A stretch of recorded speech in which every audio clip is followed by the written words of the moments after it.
Hai semuanya, kembali lagi di alur cerita Lovers of the Red Sky episode 5. Tapi sebelumnya, subscribe dulu dan jangan lupa tombol loncengnya supaya kalian gak ketinggalan video aku selanjutnya. Terima kasih.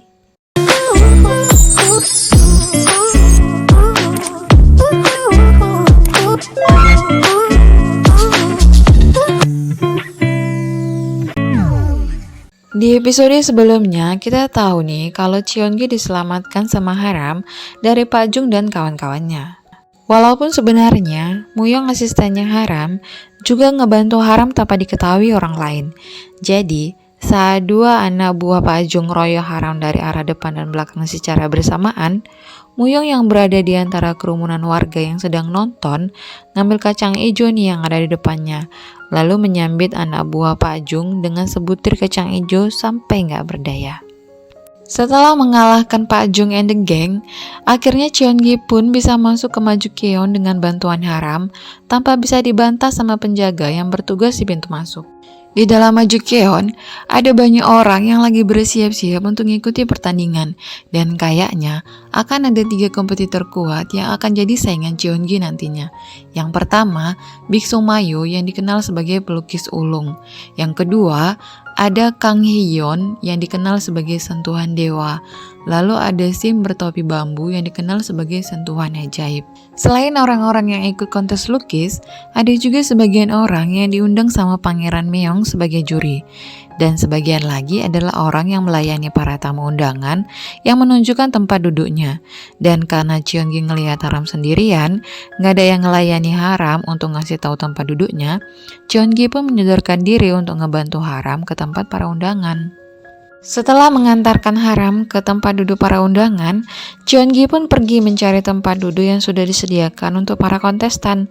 Nah, di mana Cheongi bertemu kawan-kawannya satu perguruan. Lalu mereka pun duduk berdekatan sambil menyiapkan peralatan lukisnya.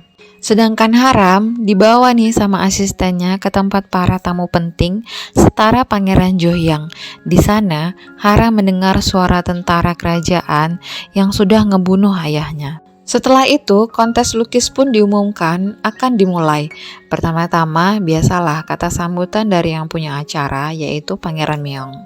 Kemudian, Pangeran Meong pun memperkenalkan para juri, lalu memberitahukan kalau akan ada 3 tahap penyaringan, di mana saat evaluasi diadakan, si pelukis nggak boleh menyebutkan pangkat atau status di kertas lukisnya, jadi hanya tertera angka tempat duduknya aja. Dan setiap juri akan diberi 3 stik berwarna merah yang menyatakan lolos, kemudian ada biru yang menyatakan tidak lolos, dan stik berwarna hitam yang merupakan stik khusus yang bisa meloloskan satu peserta dari eliminasi. Tapi stik itu hanya bisa dipakai sama juri senior. Kemudian ronde pertama pun dimulai, dan tema lukisan yang harus dibuat adalah mengenai pohon prem dan bambu, di mana kupu-kupu terbang berkelompok, dan kompetisi pun dimulai selama 2 jam. Nah, di saat kompetisi berlangsung, Haram teringat nih sama masa lalunya tentang Cheongi yang mengajaknya ke komunitas BQ. Tapi di sini Haram bertekad akan melakukan rencananya untuk balas dendam dan mengabaikan perasaannya sama Cheongi. Setelah 2 jam berlalu, Cheongi dan kontestan yang lain pun sudah menyelesaikan lukisannya. Tapi di akhir sentuhan lukisannya, Cheongi memberikan gambar kupu-kupu nih di lukisannya. Kemudian semua lukisan dikumpulkan dan diletakkan berjejer yang sudah ditempelkan di papan lukis. Lalu, juri senior di mana ada Master Han, Master Choi, Master Yu, dan Pangeran Meong mendekat ke papan lukis.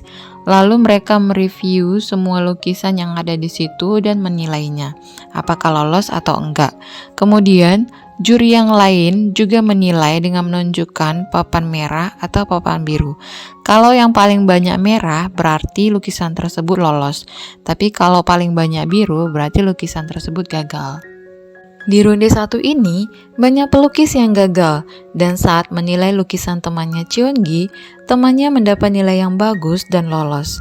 Tapi saat menilai lukisan Cheongi, semua juri sepakat dan setuju kalau lukisan Cheongi itu sangat bagus dengan karakteristik berbeda dari pelukis yang lainnya. Tapi saat pangeran melihat lukisan Cheongi, pangeran menyadari kalau yang melukis adalah orang yang membuat lukisan tiruan yang dibelinya. Walaupun pangeran mengakui kalau lukisannya itu sangat luar biasa, tapi pangeran Meong tetap menggagalkan lukisan Cheongi tanpa alasan yang jelas. Nah, karena pangeran memberi stik biru, jadinya semua juri undangan juga memberi stik biru yang membuat Cheongi gagal. Dan saat diumumkan, tiba-tiba Cheongi berteriak meminta waktu untuk bertanya. Jadi Cheongi mau tahu nih alasan Pangeran Meong menggagalkan lukisannya. Dan di saat Cheongi berdiri, terkejutlah Pangeran Meong karena dia nggak nyangka kalau yang ngelukis adalah Cheongi. Tapi Pangeran Meong nggak luluh walau yang ngelukis itu Cheongi dan tetap kekeh untuk menggagalkan Cheongi. Akhirnya, karena kata-kata pangeran adalah mutlak, juri senior yang gak setuju sama pendapat pangeran pun hanya bisa nurut. Tapi di saat Cheongi menyerah dan bersiap untuk pergi, tiba-tiba Master Han menghentikan Cheongi dan berani tuh menentang pangeran dengan pandangannya mengenai lukisan Cheongi dan memutuskan untuk menggunakan stik hitam, yaitu stik khusus, untuk meloloskan Cheongi. Setelah kehebohan dari Cheongi yang berani bertanya mengenai alasan pangeran yang menggagalkannya sampai diselamatkan dengan stik khusus, tiba-tiba ada lagi nih yang membuat semua orang terbengong-bengong. Bertanya dalam hati, kok bisa ya? Dimana ada dua sepasang kupu-kupu yang terbang bersama hinggap di pucuknya bunga lukisan Cheongi, yang membuat Master Han pun menyadari kalau Cheongi benar-benar adalah keturunan dari pelukis yang diberkati. Setelah ronde 1 selesai, Cheongi mendengar nih ada 2 orang pelukis yang sedang bergosip tentang Haram yang dikutuk karena punya bola mata yang merah. Nah, jadinya karena kepo saat dia kembali ke tempat duduknya, Cheongi bertanya nih sama temannya tentang Haram. Lalu temannya pun bercerita kalau Haram itu dipersembahkan sebagai korban pada saat ritual pemanggilan hujan. Dan Cheongi pun menyadari kalau cendekiawan Ha itu adalah Haram, teman kecilnya dulu. Kemudian babak kedua pun dimulai, di mana Haram diminta Pangeran Meong untuk menentukan tema lukisan. Dan tema lukisan yang dipilih sama Haram adalah tentang kenangannya bersama Cheongi saat mengambil buah persik 19 tahun yang lalu. Dan membuat Cheongi pun mengingat kenangannya bersama Haram. Lalu Cheongi pun memutuskan untuk menyelesaikan babak kedua baru menemui Haram. Dan episode 5 pun selesai. Menurut Mimin nih ya, kayaknya si Haram lagi dilema nih, karena di satu sisi Haram itu mau balas dendam sama Raja, tapi di sisi lain Haram juga punya perasaan yang kuat nih sama Cheongi. Nah, kira-kira apa ya yang akan dipilih sama Haram? Kita nantikan aja besok ya kelanjutan ceritanya di episode 6. Thanks for watching, bye bye.